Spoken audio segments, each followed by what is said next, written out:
In this video we're going to find equivalent fractions, and the first question is find the value of the letter in these equivalent fractions. So we need to find the value of n such that this is an equivalent fraction, and we know to get equivalent fractions it's like taking a fraction we've already got and splitting it up with a knife or something like that, which is what's explained in the text. With this one we notice that quarters has gone to 16ths. So basically we've times that by 4.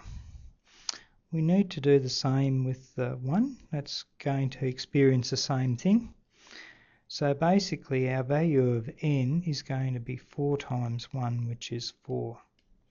So in this spot we knew that n was equal to 4. In the second question we need to find the value of x in these equivalent fractions.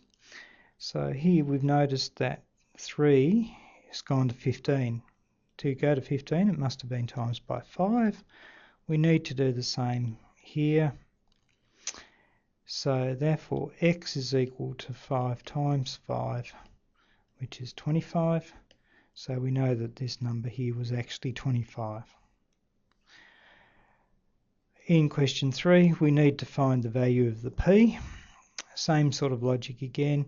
To go from 3 to 12 we've multiplied by 4, and to go from 8 to p we need to do exactly the same thing, which is multiply by 4. So p is equal to 8 times 4, which is 32. So we know that p was actually 32. This question we need to find the value of t. A little bit tricky this time, we've got a negative involved. But to go from 11 to 77 we need to times by 7. And we need to do the same in the numerator, we need to times by 7. So t is equal to 7 times negative 3. 7 3s are 21, and a positive times a negative is a negative. So the solution is negative 21. The next question, we've got negative 9 going to negative 72. So that would have been times by 8. So our denominator needs to experience exactly the same thing. So we need to times by 8.